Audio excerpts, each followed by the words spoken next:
Et bonjour à tous, j'espère que vous êtes tous très bien. C'est parti pour cette deuxième ronde du tournoi d'Alicante en Espagne. J'ai gagné la première ronde contre un joueur classé 1900. Si vous ne l'avez pas encore vu, n'hésitez pas à aller checker ça. Et pour cette deuxième ronde, on rentre directement dans le vif du sujet. J'affronte Christophe Raztekzek. J'espère que je prononce bien le nom, je pense pas. Il est vice-champion du monde, moins de 16 ans, maître international, 2450 feed. Un gros poisson, mais je suis venu à Alicante pour jouer des joueurs de ce niveau, pas pour jouer contre des joueurs moins forts. Donc c'est parfait, c'est ce que je voulais. Il y a donc une double ronde aujourd'hui. On est le matin, c'est la ronde du matin, il est 10h, on se lève donc aux alentours de 8h30, on se prépare tranquillement, on prend notre petit bus et on arrive à l'heure. Pour cette partie, la cadence c'est 1h30 plus 30 secondes par coup. Il est l'heure, j'ai les pièces blanches. Juste avant, n'hésitez pas à liker la vidéo, vous abonner si ce n'est pas encore fait et mettre un petit commentaire. Et j'envoie E4. Bon, ma prépa a été très superficielle, tout simplement parce que je suis allé voir dans la base et il joue tout simplement tous les coups possibles. De toute façon, je pense que quand tu arrives à ce niveau-là, à cet âge-là, il a 15 ans, 16 ans, c'est que forcément, tu es très bien préparé sur plein de choses. Donc je sais qu'il peut me jouer vraiment tout et n'importe quoi. Je vois qu'il y a quelques ouvertures qui reviennent un tout petit peu plus, donc c'est ce que je regarde en priorité. Mais bon, je sais très bien qu'il est plus malin que moi et qu'il me jouera quelque chose que j'ai pas révisé. Et bingo, il joue quelque chose que j'ai même pas regardé une seule seconde et que je n'avais même pas vu dans la base. Il me joue C5, cavalier F3 et E6. Dans la base, je crois qu'il n'y avait même pas de sicilienne E6, donc il invente encore un nouveau truc. Je pense qu'il s'est préparé. Et donc j'essaie de réfléchir à ce que j'ai dans la base, parce que je me dis que potentiellement, il n'est pas tombé sur ma chaîne YouTube. Parce que maintenant, ça ne le faisait pas avant, mais quand on tape mon nom sur Internet, on tombe sur la chaîne YouTube et la chaîne Twitch. Donc potentiellement, il a pu tomber dessus, parce que des joueurs espagnols étaient tombés dessus et me l'ont dit.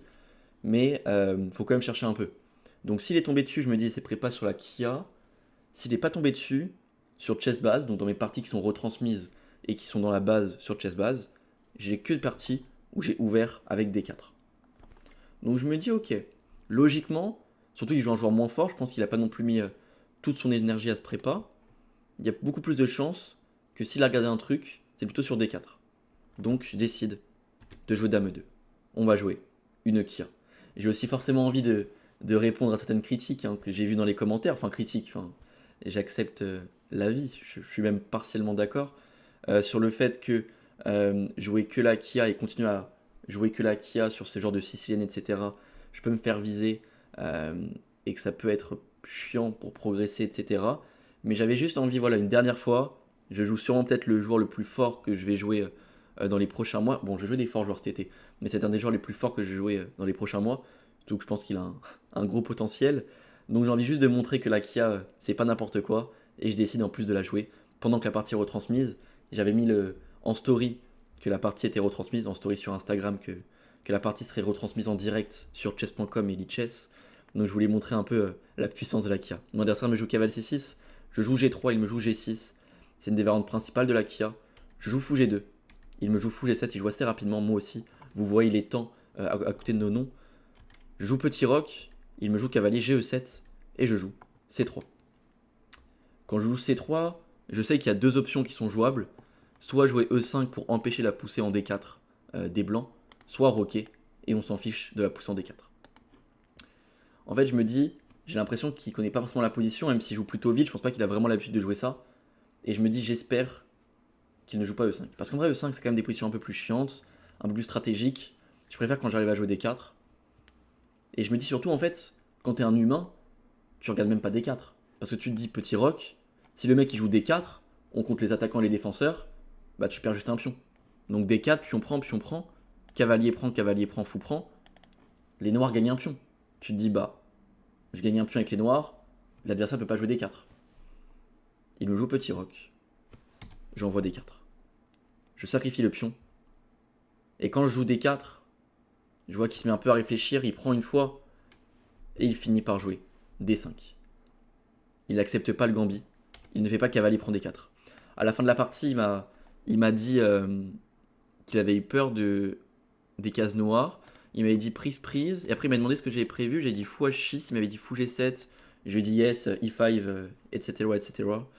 Après, je lui ai calé un I live in Paris, c'est important. Du coup, il prend pas. Je joue donc. Il joue donc D5. Moi, j'ai pas vraiment le choix ici, je suis obligé de pousser, parce que si je laisse prendre, j'aurai un pion isolé, donc forcément je pousse. On est encore dans mes connaissances, j'ai déjà joué ce genre de position, il joue ici cavalier F5, c'est le coup logique, il met la pression sur mon pion en D4, je vais donc le défendre avec tour D1, et il continue avec dame B6, il marcelle, je défends dame D3, vous voyez que je joue très vite, alors je ne joue pas non plus totalement tempo, parce que comme on a un incrément de 30 secondes par coup, on pourrait se dire, bah, après 12 coups, j'aurais dû avoir plus de temps qu'1h30, mais je prends un peu mon temps, j'ai pas vraiment envie de lui montrer que je suis à fond dans ma prépa, je connais tout par cœur. J'ai pas envie qu'il me sorte un coup bizarre pour essayer de me sortir de la prépa. Enfin, de la prépa, c'est pas une prépa, mais de mes connaissances plutôt. Voilà, je prends mon temps. Au moins, ça me permet de calculer, voir si d'autres variantes existent. Je me plonge direct dans la partie et j'essaye pas de tout jouer tempo pour gratter quelques secondes. Ok, dame D3. Ici, il y a deux coups que j'ai vus souvent. Soit fou D7, c'est ce que m'avait joué le maître feed Ethan Saya au tournoi fermé de Lyon. Soit F6 rapidement pour casser le centre. Mon adversaire décide ici de jouer F6 après 4 minutes de réflexion. Et je suis en fait très content. J'ai une petite joie intérieure au moment où il joue F6. Parce que là, je pense pas qu'il s'était dit que j'allais pouvoir jouer cavale C3. Je pense quand il joue F6, il s'est dû se dire mais je suis déjà mieux avec les noirs. Il va devoir prendre, sinon il perd le pion. Je vais faire fou prend. Il a un problème sur ce pion D4. Sauf qu'ici, bien évidemment, je vais pas le laisser prendre l'avantage comme ça. J'envoie cavale C3. Très bon coup d'après Chescom. L'idée c'est quoi? Là vous vous dites mais c'est bizarre, tu donnes un pion. Il y a pion prend, cavalier prend, fou prend. Tu perds un pion. Mais en fait pas du tout. Ici il fait bien F prend, D, F prend E5. Je reprends du pion D. Mais bien évidemment, il ne peut pas reprendre avec son cavalier, car s'il reprend, j'aurai cavalier prend.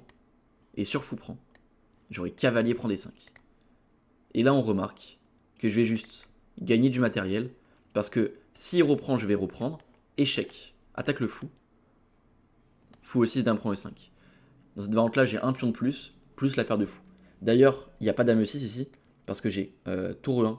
Prise d'abord, ça ne fonctionne pas. Parce que là-dessus, tour E1, il y aurait juste tour à D8. Et sur tour prend, là, les noirs s'activent trop. Il y a fou C4 ensuite. Mais juste aussi, on fait tour E1. Et là, il va perdre le fou. Les noirs vont perdre le fou. Ils auront donc un pion de moins. J'aurai encore la paire de fou. Donc, tout va bien. C'est pour cette raison-là que cavalier prend E5 n'est pas possible. Il s'en rend compte. Il fait juste fou D7 tranquillement. Et il se développe. Bon, je suis plutôt content de ma position. Je crois que je vais me poser pour la première fois ici. Je vais juste vérifier. Ouais, c'est ça. Je réfléchis 11 minutes sur ce coup. Et je finis par jouer fou F4. Et très content de ce fou F4. C'est le seul coup de l'ordi, clairement. Là, je suis à plus 0,8. Si je joue autre chose, c'est déjà égal ou avantage noir. Donc pour l'instant, très content de mon début de partie. Fou F4. Je viens défendre mon pion E5. Je continue mon développement. Mon plan, il est très clair dans ma tête. Je joue tour C1, cavalier A4, cavalier C5. On va venir le fixer petit à petit. Il ne peut pas faire dame prend B2. Pour la simple et bonne raison que là-dessus, j'ai cavalier prend D5 de nouveau. Pion prend, dame prend. Et ça fait échec. Et le fou est attaqué. Il perd donc du matériel. Il perd un pion à la fin. Donc ce n'est pas possible. D'ailleurs, ici, je ne pouvais pas faire cavalier prend D5 directement, car il y avait pion prend, dame prend et roi H8. Et en fait, on remarque qu'après dame prend D7, ok, j'ai deux pions de plus, mais je me prends tour à D8, perd la tour en fin de variante. C'est donc pour ça que j'ai décidé de ne pas jouer cavalier prend D5 et de jouer fou F4. Bon, mon adversaire ne va pas prendre le pion en B2, il décide de plutôt jouer tour à E8, continuer son développement, mais moi je suis très satisfait de ma position. Encore une fois, je joue le meilleur coup. Tour à C1, on place les pièces. Dame prend B2 n'est toujours pas possible. Alors maintenant, dame prend B2, cavalier prend D5 ne fonctionne plus. Attention, parce que là, pion prend, dame prend, il y aurait fou E6.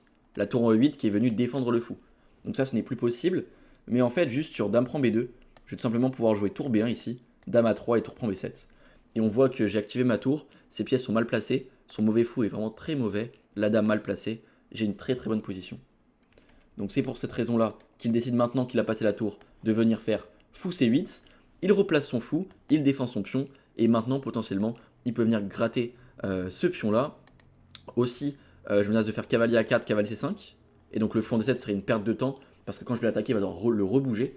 Donc fou C8 plutôt malin, et donc ici, je décide de faire cavalier A4. Cavalier A4, très bon coup. Chescom met erreur, l'ordi, ouais, c'est un faible ordi. Cavalier A4, c'est le meilleur coup de la position. On force la dame à reculer.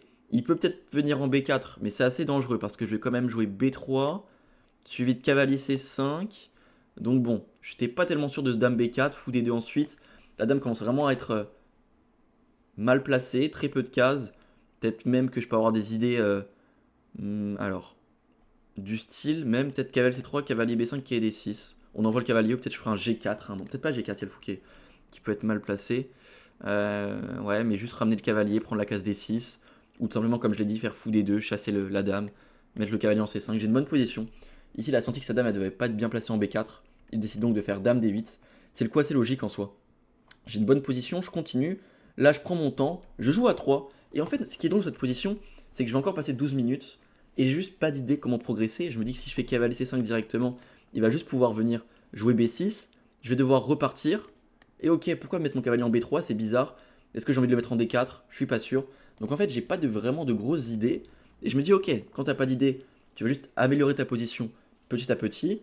Comment on peut l'améliorer? À l'aile roi, je vois pas ce que je peux toucher. Bon bah, à l'aile dame, on va envoyer A3, B4. Et A3, meilleur coup de l'ordi. Pour l'instant, partie parfaite. Mon adversaire joue H6 pour menacer G5, chasser mon fou et faire cavalier prend E5. Ok, on continue. H4, meilleur coup. On empêche G5. On le fixe petit à petit. Partie pédagogique à niveau vice-champion du monde. Tout va bien pour l'instant. Il me joue ici tour F7. Je comprends qu'il veut venir doubler les tours potentiellement. Mais ici, ok. Je comprends qu'il y a aussi une menace. Parce que quand je joue H4, je ne l'ai pas dit, mais quand je joue H4, je calcule cavalier prend H4. Je me dis cavalier prend H4, je vais reprendre, il va jouer G5. Je vais devoir jouer cavalier G6, mais bon, il va prendre, je vais reprendre. Ici, j'aurai une position qui a l'air plutôt correcte. Bon, j'ai des pions doublés, mais ça me permet de fortifier mon centre. Je vais peut-être continuer avec des coups comme Dame G3, Fou F3, bouger mon roi, envoyer la tour en G1. Le roi noir qui va être très très faible. J'attaque la tour d'ailleurs au passage. Je ne l'ai pas pris directement parce que si je la prenais directement, tour prend F8. Là, peut-être que les noirs pouvaient avoir du jeu sur mon pion E5. Là, si je donne la paire de fou, il a la paire de fou, je l'ai pas. Il va prendre E5, il aura un très fort centre. J'ai plus d'attaque, c'est assez dangereux. Mais juste tout simplement, j'ai prends F4 et je suis très très bien. Donc c'est pour ça que j'ai joué H4 sans peur. Il me joue tour F7. Et là, je calcule et je me dis encore une fois, bon bah, cavalier prend H4, c'est pas un souci. Je peux le laisser. Je fais donc B4. Et ici, je m'y attendais un peu parce que je me dis en fait, s'il le fait pas, s'il prend son temps pour jouer par exemple tour F8, il me laisse faire cavalier C5, il prend son temps, je me dis bon bah là, je vais vraiment être très très très bien. On voit l'ordi qui s'affole, plus 1,8 et encore, c'est un ordi qui est pas très fort. Il y a moyen que ce soit même un peu plus. Donc ici, je me dis, il est forcément venu pour ça. Il va jouer. Cavalier prend H4. Et il l'envoie. Il l'envoie. C'est quoi l'idée? Si je reprends du pion, il a tour prend F4. Il a donc gagné un pion dans l'histoire et j'ai une très mauvaise structure et j'ai aucun jeu. Dame prend G6 ne fonctionne même pas parce qu'il va venir doubler les tours. Je suis totalement raide. Donc bien évidemment, sur cavalier prend, je reprends du cavalier, je laisse G5. Et là, moment de réflexion. On a 35 minutes chacun. On est au 21e coup. Et je me dis ok, c'est la partie de l'année. T'es en feu. T'es un monstre. Fou E4. Et au moment où je joue fou E4, je me dis ok, non mais là je suis intouchable. Je vais le torcher totalement. C'est quoi ce coup de fou encore? L'idée, c'est que s'il prend, j'ai tour prend D8, tour prend D8, tour prend D8, cavalier prend D8, tour prend C8, attaque le cavalier. S'il prend une de mes pièces, je prends le cavalier, j'ai une pièce de plus. Et s'il vient défendre avec la tour, là l'idée c'est cavalier G6, force tour E8 et on va juste faire fou E3 et j'ai maintenant une pièce de plus. Donc en fait, il peut pas prendre mon fou en E4, en tout cas il peut, mais ensuite, tac, pareil, il peut pas prendre du cavalier parce que j'ai tour prend C8 qui remenace tour prend D8, donc ça il peut pas non plus. Donc en fait, il peut pas prendre en E4. Donc si pour moi mon fou, qu'est-ce qu'il fait? Bah je menace quand même de faire fou H7, cavalier G6, etc. Bah s'il prend mon fou, je me dis bon bah là, fou H7, force roi H8, et là, tour prend C6, pion prend, et fou G6, tranquillement. Il va bouger une des deux tours, et je vais venir prendre l'autre. Donc par exemple tour C7, fou prend, dame prend, et je me dis que cette position-là, j'ai un pion de moins, je pense pas que je vais venir récupérer le pion si je suis mal, mais par exemple je joue, je sais pas, j'avais pas encore vraiment bien évalué ça, mais je m'étais dit que ça pouvait aller. Il a la paire de fou, il a un pion de plus, mais en fait, la paire de cavaliers dans cette position fermée est tellement forte, le roi est très faible. Alors faut pas reprendre direct, parce que là, bon, il y a du dame H5, je vais me faire un peu rentrer dedans, etc. Mais peut-être d'ailleurs, on peut fermer avec G4, ça peut être intéressant. Derrière, on va peut-être jouer F3, G6, roi G2, tour H1, passer les pièces. Lui, il a du mal à trouver du jeu, il peut jamais prendre E5 à cause de la fourchette. Donc là, j'ai vraiment une position idéale. Donc je me dis, ok, mais fou E4, t'es Magnus, mais ici, il prend H4. Bon, bah, je l'ai calculé aussi, j'ai l'impression que je suis totalement gagnant. Mais en fait, fou E4, c'était pas le plus précis. Je vous montre comme la vente la plus précise. C'était cavalier G6, pion prend comme l'autre. Mais là-dessus, je m'étais dit, il y a peut-être cavalier E7. Et j'avais peur de ça. Je me dis, ok, cavalier E7, force les échanges. Je suis pas tellement sûr. Genre, l'ordi donne fou H3, cavalier prend G6, dame prend G6, tour prend F4. Ah, je me dis, c'est chaud quand même. On a un pion de moins. Perte de fou côté noir. Bon, finalement, on a une tactique encore qui continue la variante ici. Tac, tac, cavale C5. On va venir faire fou prend E6. Ok, variante de fou, quoi. Déjà, mon fou E4, je suis très content de l'avoir calculé et de l'avoir joué. Donc, je joue fou E4, il joue prise H4. Bon, bah, j'envoie fou G6. Et là, je m'attends à qu'il fasse peut-être tour FF8, qu'il me laisse prendre. Et qu'il se dise, ok, bon, bah, ça, il a une qualité de moins, mais bon, j'ai quand même un pion E5 qui est faible, des trous sur case blanche. Il a la paire de fou. C'est un peu mieux pour moi, mais c'est pas hyper clair. Mais non, ici, il fait tour prend F4. Il sacrifie la qualité comme ça. Ok, je reprends. Et il fait tour F8. Attaque le pion. Ok, dame E3, je défends. Cavalier E7. Ok, il veut s'activer. Il attaque mon fou. Il menace de venir en F5. Je me dis pas de panique. T'as une qualité de plus. Sa paire de fou est très passive. Son roi est faible. T'as plus de temps à la pendule, légèrement. T'es largement gagnant, ça c'est sûr. Faut pas paniquer. Coup professionnel. Fou B1. Meilleur coup. Ok. Le fou, on le renvoie à la maison. On laisse la colonne pour la tour, pour les deux tours. Et on est très bien. Il joue ici dame E8. Il veut passer là avec la dame. Il veut peut-être aussi envoyer des idées, ouais, dame H5 et G6, etc. Ou cavalier F5. Je me dis, ok, il attaque mon cavalier aussi au passage, faut faire attention. Ça serait bête de donner une pièce en un quand même. Faut donc que je bouge mon cavalier. Sur quel chemin peut-il aller? Cavalier B2. Je me dis, le meilleur chemin, c'est de venir le mettre en C5 finalement. Donc c'est plutôt logique. Ou alors, parce que le problème, c'est que je peux pas aller en C5 direct. Parce qu'il y aurait peut-être ici, je sais plus ce que j'avais calculé. J'avais calculé dame F7, je crois. Et je me dis que ce pion, j'allais finir par le perdre. Parce que quai D3, cavalier F5, je bloquais ma dame. Alors que si je passe par B2, quand il fait dame F7, là-dessus, j'aurais dû tour C7. Voilà, c'est ça. C'est ça la subtilité. Quand je passe par B2 pour venir défendre mon pion en F4, je peux passer la tour. Alors que le cavalier en C5, je peux pas passer la tour. Donc là, je m'active et là, je suis content. Et donc pareil, si je veux plus tard le mettre en C5, je le mettrai plus tard en C5, c'est pas grave. Donc cavalier B2, je suis très content. Il joue ici dame H5. Il veut rentrer. Pas grave. J'ai pas peur. Il a beau être vice-champion du monde, il a beau être gros maître international, il sera sûrement dans les meilleurs joueurs mondiaux d'ici 2-3 ans. C'est pas grave, on envoie tour C7, on envoie les pièces actives, on n'a pas peur de l'adversaire. Mais ici, il continue D4. Il me re-sacrifie un pion. On se rapproche du Zeitnot. J'ai plus beaucoup de temps. Et là, je vais peut-être un peu m'enflammer à me dire j'ai pas de souci de calcul. Si j'ai rien raté, je le joue. Mais le problème, c'est que là, j'envoie tour prend D4. Et je me dis que la fourchette, elle est pas du tout grave, car je pourrais venir sacrifier la qualité et venir mater sauvagement l'adversaire. Mais en fait, pas du tout. Ici, je peux juste jouer dame E4 en fait. Je peux juste jouer dame E4, menace dame là, donc dame G4. Je reviens en G2. J'ai une qualité de plus finalement. Peut-être qu'il peut échanger, jouer quai D5. Je reviendrai avec ma tour. C'est une partie. Mais non. Je fais tour prendre D4. Il saute sur cavalier D5. Et au moment où il le joue, je me dis mais t'es totalement con. T'étais totalement gagnant. Tu viens de donner la game là. En fait, je vous montre ce que j'avais dans ma tête. Je m'étais dit, ici, je suis hyper malin. Et je vais jouer dame D3. Putain, mais je suis vraiment injouable. Il va prendre ma tour et j'ai dame H7, échec et mat. La tour contrôle la case F7 et je le mate en H7. Sauf que la tour a disparu, donc là il peut juste s'échapper en F7. Ça, c'est ce que je calcule quand je joue tour prend D4. Mais du coup là, à ce moment-là, je me rends compte de ma connerie. Et donc forcément, il faut que je trouve autre chose. Parce que ça marche pas du tout. Je fais donc tour prend G7. Il fait roi prend G7. Et je fais dame D3. Ok, c'est pas catastrophique. Matériel légal, c'est encore bien le bordel. J'ai 8 minutes à la pendule, il en a 15. Il joue ici tour G8. Il veut s'activer sur la colonne. Pas de problème, roi H2, je m'enlève des problèmes. Roi F8. Ok, la position est relativement égale. C'est bien le bordel. J'ai plus que 6 minutes. J'envoie dame H3. L'idée c'est de menacer. Tour prend D5, pion prend, dame prend C8. Et ce que je calcule, c'est qu'il peut pas faire dame E2. Parce que j'aurai dame prend H4. Et sur dame prend B2, j'aurai tour prend D5, pion prend, dame D8, roi F7. Et là honnêtement, l'ordi met que c'est gagnant. Mais moi pour la partie, je m'étais juste dit, ok, t'as foiré ta game, tu prends la perpète. Honnêtement, c'est ce que je m'étais dit. Donc là, je me dis, oh mais ok, mais dame H3 hyper bien joué. Il joue dame E2. Et je le vois, il est hyper serein. Je me dis, putain, parfait. Dame prend H4. L'ordi met que c'est un coup brillant. Donc il peut pas prendre le cavalier à cause de la perpète. Il y a même un gain d'après de Chesscom, mais je l'avais pas vu pendant la partie. J'ai plus de temps. Mais ici, très bien joué. Il finit par me jouer roi E8. Avec 6 minutes à la pendule. Et là, je me dis, mince, attends, mais. Il attaque le cavalier. Il menace de rentrer de partout. J'ai plus d'échecs. Faut que j'active mes pièces là, mais qu'est-ce que je fais? Tour C4. gaffe.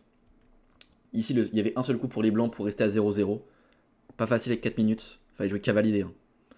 Et cavalier D1 après dame F1, menace mat, faut jouer fou E4.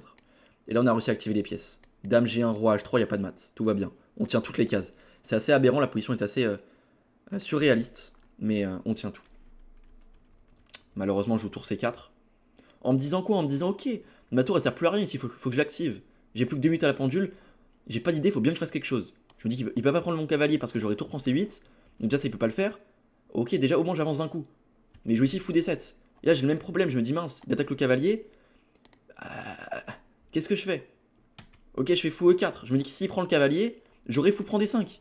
Et sur pion prend, j'aurai dame H5. Et là, je calcule et je vois qu'il y a une perpète. Sur roi F8, dame prend. Et je fais la perpète. Je suis partout perpète, match nul. Je me dis, ok, en fait, c'est encore égal peut-être. Fou E4. Mais ici, il me joue tour G4. Bon, pas le choix, je fais dame H5, c'est mon seul échec. Si je le fais pas et que je bouge ma dame, je vais me prendre dame prend et échec et mat. Donc je fais dame H5. Mais je joue ici roi D8. Et là, bien évidemment, je me rends compte que c'est terminé. Il menace de faire dame prend F2, suivi du échec et mat. Il menace de faire tour G2, gagne la dame avec la découverte. Il menace trop de choses. Je tente un dernier coup de bluff. Je fais roi H3, avec 2 secondes à la pendule. Je calculais vraiment jusqu'à mon dernier souffle, ma dernière seconde. Et dès que j'ai vu que j'avais plus que 2 secondes à la pendule, j'ai joué roi H3. Et je me dis, bon, il va faire tour G3 et je vais abandonner. L'idée elle est très jolie, je me dis, tour G3 c'est hyper beau. Parce que si je prends, donc il gagne la dame. Et surtout si je fais roi H4, je me dis, putain, il fait tour H3, roi prend et dame prend dame, perd la dame. Mais en fait, bon, j'étais plus dedans là, j'étais trop déçu de ma game et j'avais même pas vu cavalier prend F4. Il fait cavalier prend F4 et j'abandonne. À ce moment-là, forcément, je suis très déçu de ma game. J'ai fait une grosse partie jusqu'au jusqu'au tour prend D5 finalement. Là, jusque-là, franchement, très grosse game. Soit je joue les meilleurs coups de l'ordi, soit je trouve des idées hyper compliquées qu'il n'a pas réussi à réfuter, donc ça reste bon. Au final, jusque-là, on est très bien. Voilà, jusqu'au 29e coup, pour moi, je fais une partie au niveau que j'ai envie d'avoir pour passer à maître international. Là, je fais une grosse game et là, je lâche tout sur le tour prend D4. C'est dur. Après, j'avais plus de temps, trop dur à tenir le match nul. C'est surtout le tour prend D4 qui est difficile. Enfin, qui est difficile à avaler. C'est quand même simple en soi, mais c'est difficile après la game de l'oublier. Malheureusement, il faut enchaîner dès l'après-midi. Je termine à peine à quoi 14h, la game est à 17. Je vais manger et déçu. Ça va être dur de jouer l'après-midi. En tout cas, voilà, bon, ça reste quand même une bonne expérience. On le reverra sûrement dans les prochaines années. Vous reverrez son nom, vous direz, oh, Skyboo, c'était gagnant contre lui quand il jouera contre Magnus, etc. Mais ok, ça fait plaisir. Belle partie quand même. On l'oubliera pas. Et moi, je vous dis à demain 18h pour l'analyse de la round numéro 3. En attendant, moi, je vous retrouve au championnat de France. Ça arrive bientôt. Et bonne soirée à tous, bonne fin de journée. Ciao.